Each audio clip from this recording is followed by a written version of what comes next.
Be bold. Be heard. Welcome to Unmute Your Mic with your host, Jessica Bell.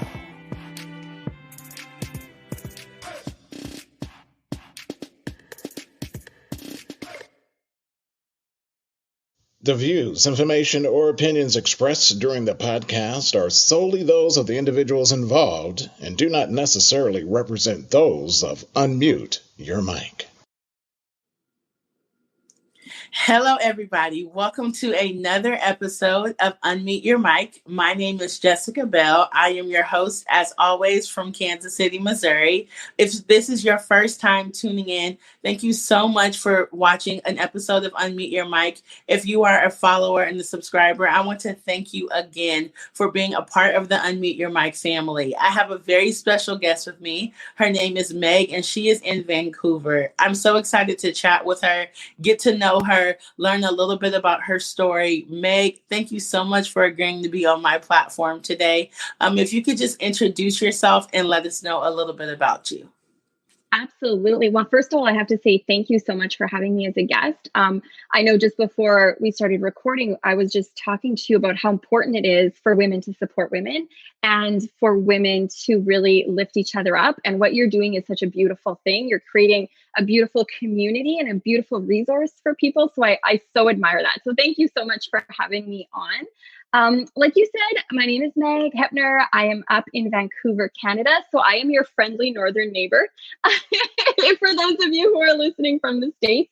And I have spent my entire life obsessing about the big questions, right? So I grew up in a home that was a little more dysfunctional. And so it wasn't just a smooth ride. And that bumpy ride made me really go, how do we become the people that we are? How do we, show up in the world this way or that way? And why do we make the choices that we make? And it took me down this journey of personal development and spirituality and just really trying to figure out, what does it actually mean to be a human being?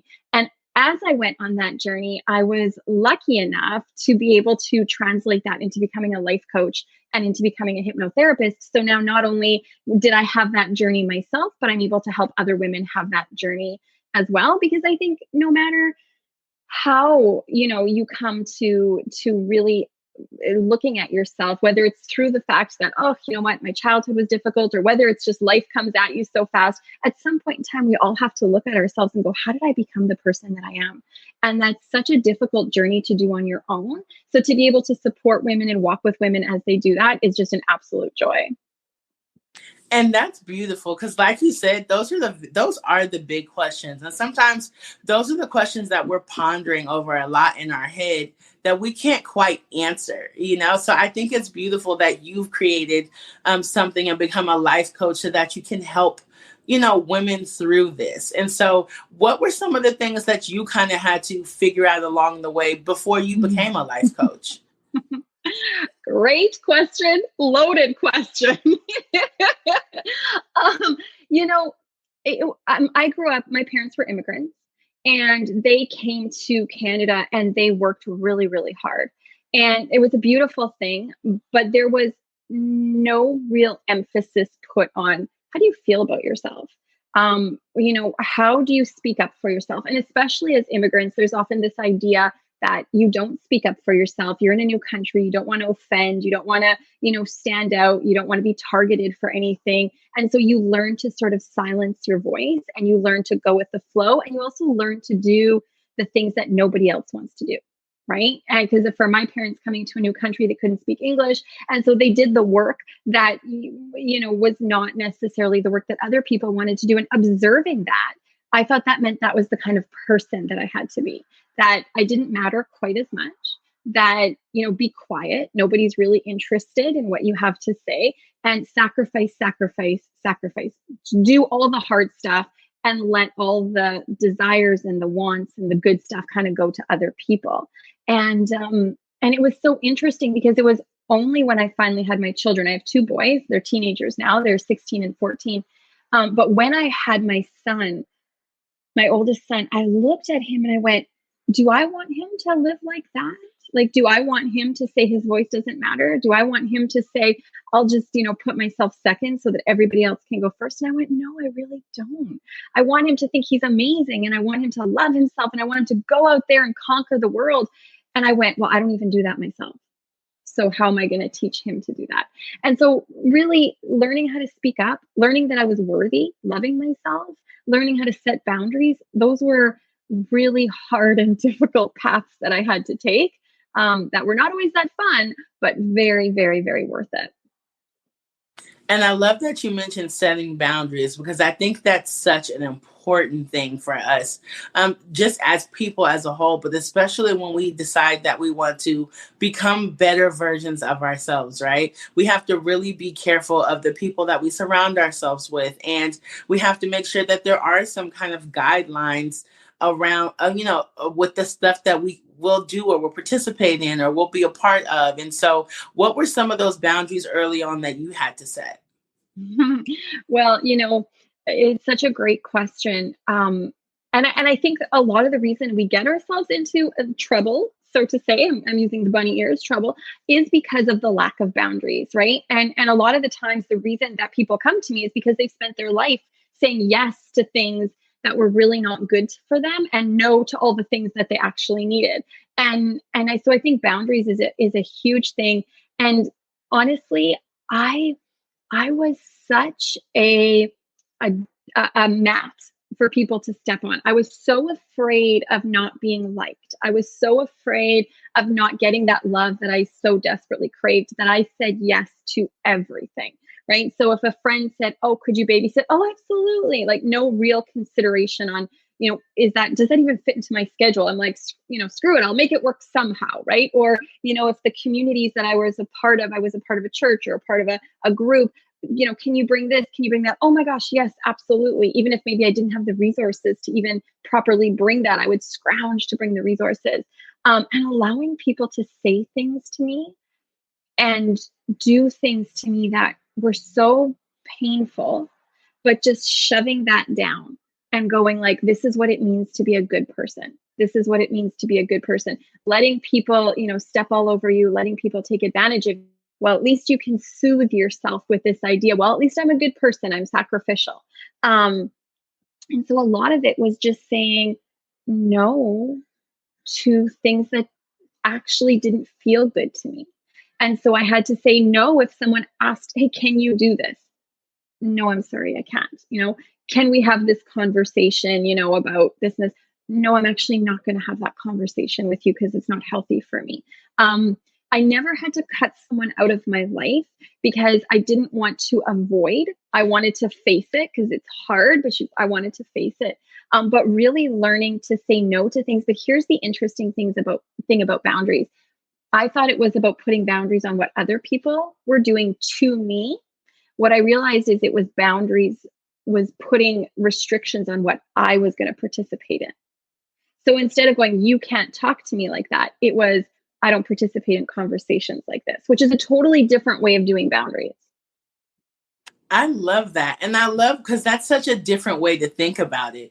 Because many of us do think that boundaries are running around and telling everybody else what they can't do. So you can't do this, you can't do that. When all actuality, we really can't control what other people do.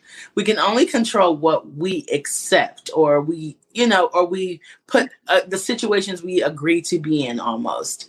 And so I love that you said that, because thinking about it from the perspective of, I'm not going to participate in that conversation. This doesn't feel good, so I'm not going to do that. I think that would help so many of us create boundaries. I also love that you brought up being a good person, because I feel like there is sometimes a very thin line of being a good person and having a boundary, because good people just serve and they do this, that, and whatever. And it really can affect you emotionally. So for the people who are listening, who are kind of straddling on that fence of like, I want to be a good person and help, but at the same time, it's really crossing certain boundaries. How do you work that out? How do you see through that? Oh, that is such a good question. And honestly, that's the last thing I came to, because for me, I grew up in a religious household. So there was also this idea of being good at the religion that my family practiced also meant being sacrificial, right? And so it was sort of this double whammy of, one, you're a woman, so you should sacrifice. One, you are, in this religion, so you should sacrifice. And all of those things meant that you were good. And I realized quite late that actually a lot of the things I was doing under the guise of being good was selfish. And that sometimes good meant standing up to someone. Sometimes good meant saying no. Because here's the thing, every time I said yes, that person didn't have to grow in character, right? So if I allowed someone to speak to me in a certain way, that was actually selfish, because I was going, well, at least I'll get their love, or at least I'll feel good about myself. So my focus was completely on myself, on what I was getting. But when I put a boundary in place, like, I'm actually not going to participate in a conversation if that's how you're going to speak to me, I was actually allowing them the opportunity to grow in character, because it's not good for them to speak to people like that. It's not healthy for them to take advantage of people. It's not healthy for them to walk in the world and think that that type of behavior is okay. So I realized, oh, all these things I'm doing under the guise of being good are actually because I'm scared. And there's no goodness in that. It's interesting. There's this mystic. His name is Anthony Del Mello, I think, and he talks about, we're all out there to get our needs met. If your way of getting your needs met is slightly more refined, slightly more upper class, upper crust, that doesn't mean you're better. It just means you've become better at hiding how you do it. You've only become better at what it looks like on the outside. Because people would have gone, oh, Meg, she's such a good person. She's such a good person. No, I just had a really sneaky way of getting my needs met. And it was by not having any boundaries and by coming across as this really nice person. And that sounds harsh. And honestly, the first time I realized that, I cried like a baby. I was like, oh, I don't want to think these things of myself. It was a really harsh thing to say about myself. But once I accepted it, I could look at, the reason I don't say no to my friends is because I'm too scared to grow in character. I'm too scared to speak up. I'm too scared to lose her love. Well, that's not being a good person, not being a good person at all. So yeah, that was a huge thing to learn for me personally. I can only imagine, because even like you said, when you said you realized this and you had that kind of conversation with yourself, I could feel that inside of myself too, kind of going, yeah, I've had those kind of hard conversations where I'm like, this is not the person that I want to show up as in this world. And so what do I have to adjust and change? And I love that you brought up kind of the allowing, sometimes other people's growth is based upon us having boundaries. And I never really thought about it in that light, but people are not going to grow if they can just always be the one who runs over people and bullies or that kind of thing. And so I love that you said that. That is such a important point, and I think something that a lot of us need to hear, and in order for our own character to grow, and knowing that, hey, why am I not setting boundaries? Is it because I'm afraid? Is it because I don't want? Is it, a lot of times it's something deeper than just not setting the boundary, right? And so I love that. And so also you mentioned that you are a life coach. And so when you are working with different ladies, what are some of the things that you focus on? How do you get them to kind of start answering these big questions? Yeah, it's such an interesting thing, because for so many of us, we are so concerned about what we're supposed to do and what we should do and what we ought to do, that we're really not even connected to what we want. And so a lot of the work right in the beginning, it's not so much changing things. It's just about letting go. Wait, I don't have to be this person. I don't have to act like this. I don't have to have these attachments or these expectations. And a lot of it is just really, at least the foundation of it is really going, how do I practice radical acceptance? How do I accept myself exactly as I am? Because when I accept myself exactly as I am, then I have compassion for myself. And when I accept myself and when I have compassion for myself, I create a state of grace. And when I create a state of grace, only then am I ready for right action. often we want to skip that step of radical acceptance. We want to go, okay, this is really crappy. I'm completely resistant to this side of me. What should I do? But we're so fear-based, we're so fear-motivated that we end up making a decision that's not good for us. If instead we can go, this is reality, this is what's really happening, this is who I really am. Yeah, I don't like it, but it's real and I'm accepting it. I'm going, it's okay that this is happening to me. Only then can we go, okay, what is the right thing to do from here? Because then we're working on the motivation of love. We're working on with the fuel of love. And when your fuel is love, when your motivation is love, you go in a completely different direction than if your motivation and fuel is fear-based. So the first step for anyone that works for me is actually quite interesting, because it's not about what can I change. It's about what can I accept? What can I breathe into, soften into, relax into, and then prepare myself for right action, because only then am I actually ready. I love that. And you brought up another amazing point about love kind of having to be the foundation, because so many of us do look at ourselves in a critical light, and we just start immediately picking apart the things that we don't like or the traits that we wish we didn't have.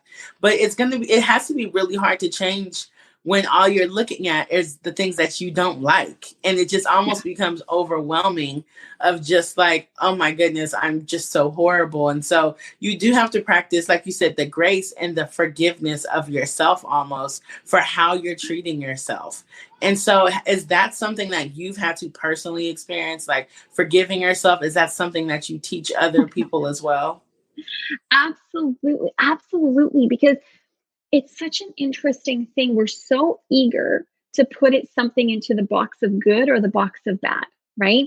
And really, when you think of it, when you look at how human beings develop when you're a baby, your survival is completely based on your parents, right? Will my parents take care of me, or whoever it is that's taking care of you? Will they give me the things that I need for survival? And we're very, very intelligent. Even when we're very, very little, we go, oh, this type of behavior gets me good results, and this type of behavior gets me bad results. And therefore, we start to shift our personality to become the person that gets those good results. And then we say all the other stuff is bad, right? So in my home, it was really, really important to do things like communicate really, really well. So anytime I didn't communicate well, I was bad.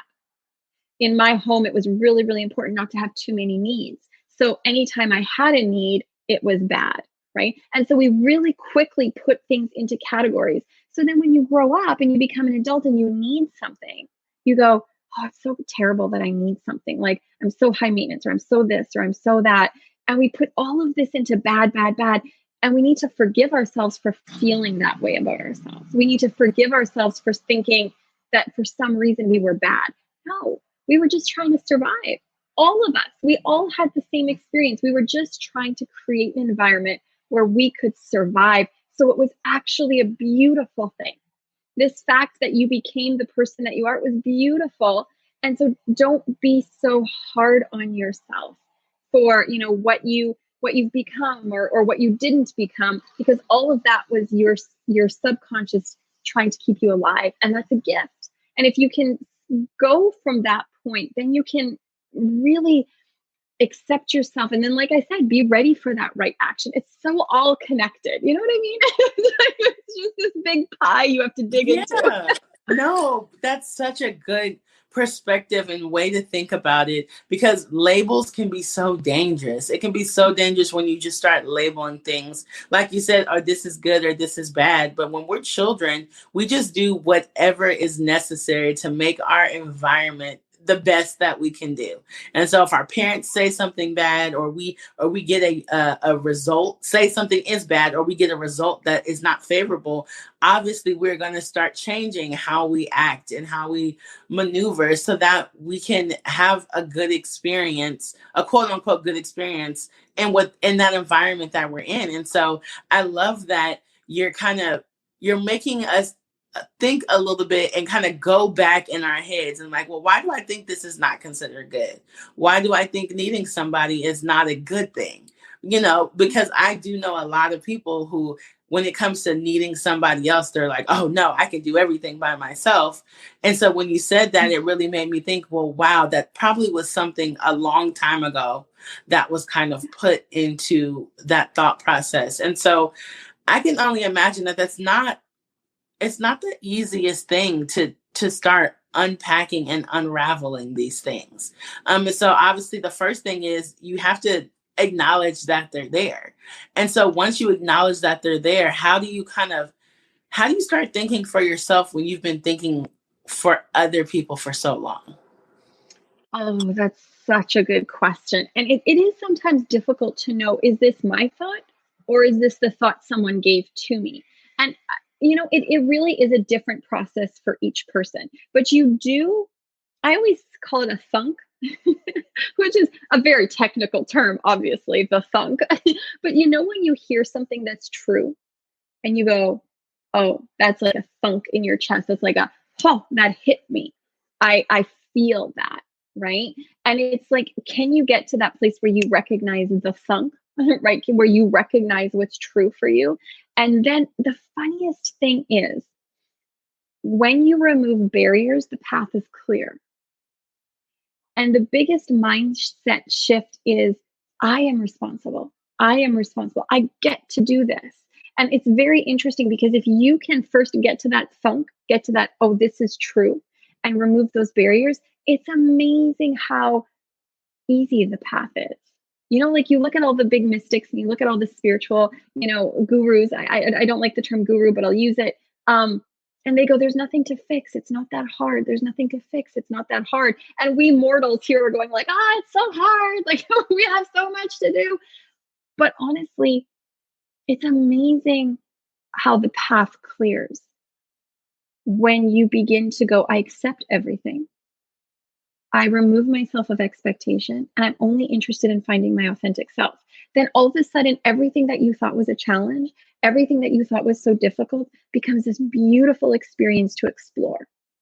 And that's a totally different way of walking through life. When you have that mindset, you look at let's say your husband, right? I've been married for 21 years and he does something you don't like. It's like, no, this is not an argument. This is not a difficulty. This is not something hard. This is a beautiful opportunity for us to explore. Why do I have that attachment to you? Why do I feel like you need to be this person for me? Let's go into it. Let's have that conversation instead of the conversation we normally have. Why didn't you do this? Or why did you say that? Right? That's the conversation we have when we're in our conscious head, when we're in our ego. But when you make that shift into going, no, this is just an opportunity for me to go deeper into myself and into you, then it's like, oh, tell me about that. Tell me about the side of you that acted that way. Tell me. It's a massive exploration. And it's amazing how the path opens for you. And it's not that hard.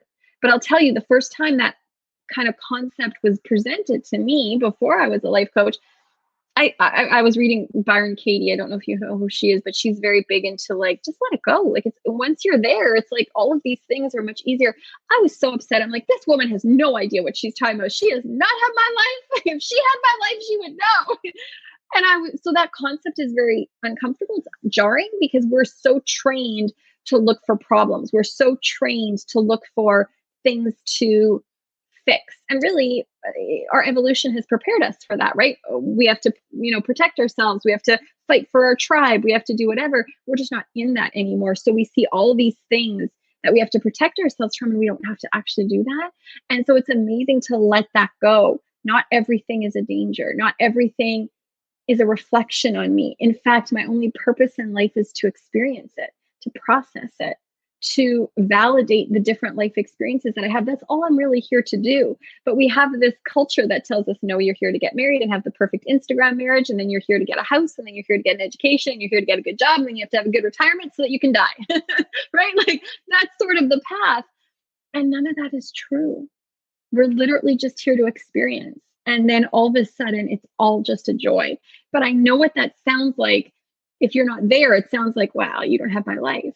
Right. But that was the journey for me. And it's the journey for so many women. And it's amazing once you get that thunk, that once you go, oh, yeah, that is true. Wow.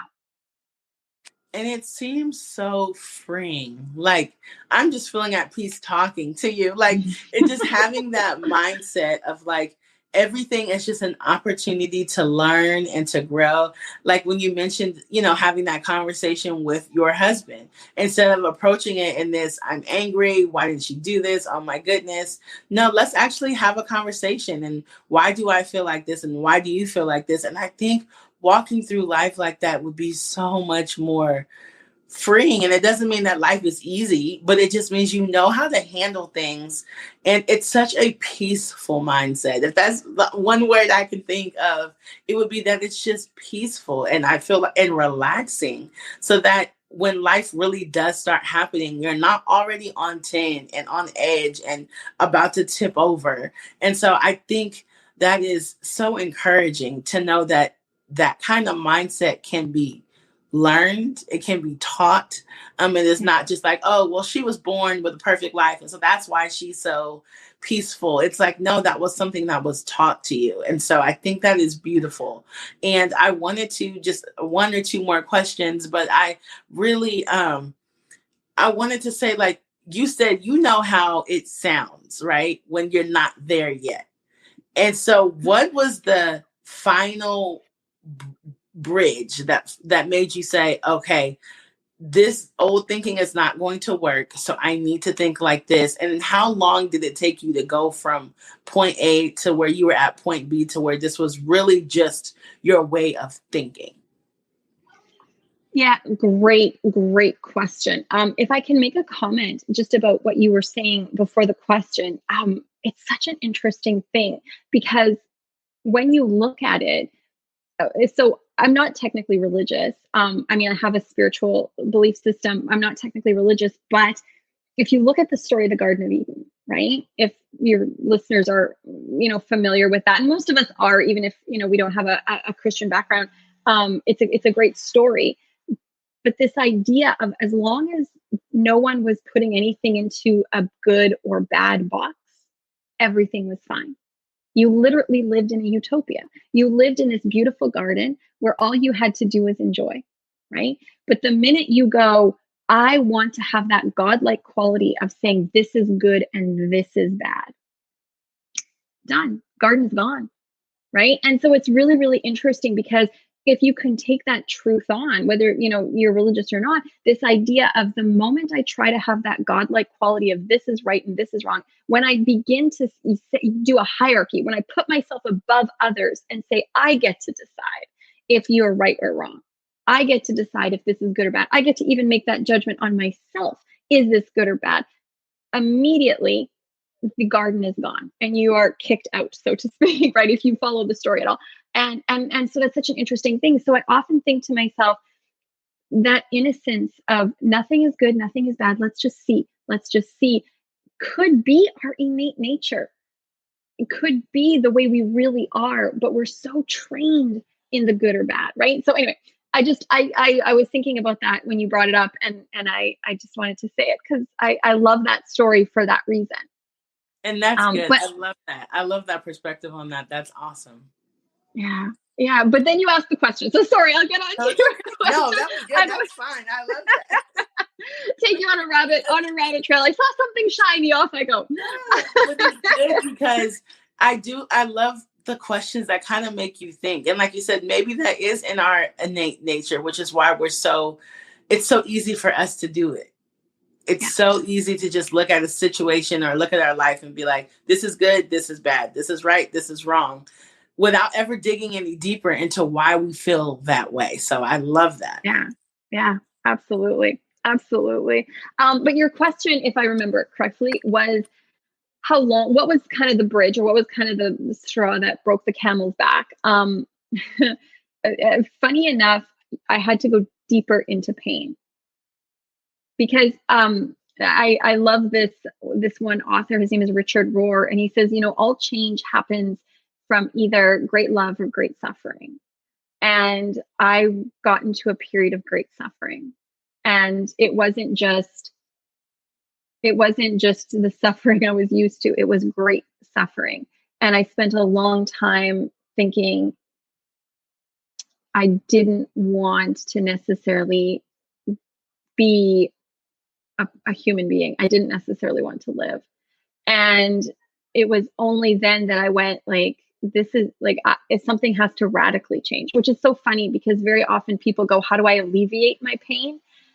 And very often the answer isn't to alleviate your pain. The answer is to go deeper into your pain. Because when you get deep enough into your pain, you go, something has to change. I can no longer use the coping methods. I can no longer pretend. I can no longer, do all the old belief systems and just sort of put on that face. So for me, it was going very, very deep into pain. And I went, okay, I'm breaking. And because I broke, I had to be put together differently. And when I got put together differently, I got put together with this mindset of, I just accept everything. I just accept everything. Yeah. That's beautiful. And I think knowing that a lot of us experience deep pain and grief, and the idea that we're not running from it, but walking into it so we can come out healed and better than we were, can make dealing with that grief somewhat more bearable. Knowing that there's something on the other side of it. That whenever we have these tough moments, it's not just, oh, well, life is horrible and I'm sad and it will never get better. But knowing that there is an opportunity for growth in the middle of those moments. That is so beautiful. And I wish we had more time, Meg. It has been a great conversation. But I do want you to just take 1 minute to inspire some people who are listening. So maybe they want to start this journey of answering these big questions, of finding themselves. And if you could just encourage them to not give up and give them a little piece of inspiration, I think that would be really beneficial. Absolutely. And I have so enjoyed this conversation as well. You are an absolutely incredible person. And so I'm so appreciative that we got the opportunity to meet. But if someone is listening or someone is watching and they're going like, oh, what do I do? How do I process? How do I step forward? Whatever. I would say, instead of thinking you have to do more, which is often our thoughts, I have to do more, I have to do more, I have to do more. Just look at your life as it is and say, it's okay that it's this. It's okay that it's this. And take that first step into saying, it's okay that it's this. And when you finally, and at first your brain will go, no, it's not. This is awful. No, it's not. This is terrible. Just keep repeating, it's okay that it's this. It's okay that it's this. And allow yourself to feel the grief. Allow yourself to feel the pain, the disappointment, because at some point in time, if you continue on that, your brain is going to go, okay, fine. It's okay. Now what? And then you can go, oh, now what? Good. Now I'm excited. Now I can decide to show up differently. Now I can decide to get into relationships. But taking that first step and going, it's okay that it is what it is. It's okay that I am who I am. I can accept myself. I can create grace for myself. I can really make room for myself and validate myself, because the truth is, you are an important human being. You are way more important than you think you are. You think you're one person in 8 billion. What do you matter? Oh, no. You matter massively. Every single thing that you do affects how the world shows up. If you choose love, if you choose grace, if you choose forgiveness, you've increased that in the world. If you choose pettiness, if you choose, resentment, if you choose, all those more negative things, you increase that in the world. Every choice you make is literally either increasing the goodness in the world or increasing the unpleasantness in the world. So you are massively important. So accept, and realize your own importance. You're so very worth it. And I'm sure that was longer than a minute, but gosh, I wish every single human being on earth realized they're so valuable.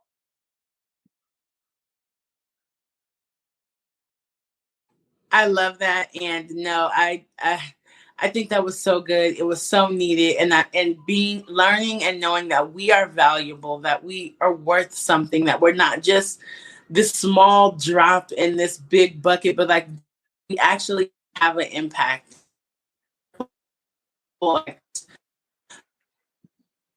I think that is super beautiful. Can you hear me? I can hear you. You were a little bit broken up there, but I got you now. I can hear you me? now. Yeah, you're not moving yet. You're either very good at staying exactly still or you're frozen. I can't see. Okay, can you hear me? Yes. Yeah, I gotcha. I'm gonna cut that out. All right. But I just want to thank you again for being for being on my podcast. Everything you said was super inspirational. And how can everybody find you if they want to get connected with you, learn more about what you do? How can you be found? Absolutely. No, there's some really easy ways. You can find me at my website, which is just megheppner.com. And you can find me there and read a little bit more about what I do. You can find me. This is going to be funny. My kids always say, "Oh, you're such a mom," because I am on Facebook. I'm not on any other social media, but I am on Facebook. So if you look me up, Meg Heppner on Facebook, you'll find me there. I'd love to be a friend.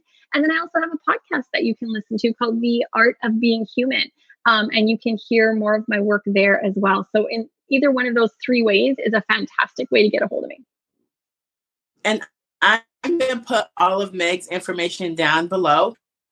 If you are watching us on YouTube or Facebook, it will be down below. If you are listening to us on Apple Podcasts or Spotify or on our website, you can check the show notes. Please stay connected. Meg, it was an honor to have you on my platform today. I want to thank everybody for listening to another episode of Unmute Your Mic. As always, you can find us at unmuteyourmic.org, and there you can find out everything about our platform, listen to some of our previous episodes, and please subscribe to our newsletter.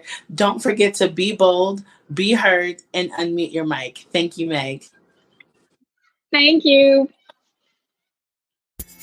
Thank you for tuning in to Unmute Your Mic. Be sure to tune in next time when Jessica takes her mic off mute as she continues her journey to find stories that inspire and uplift our communities.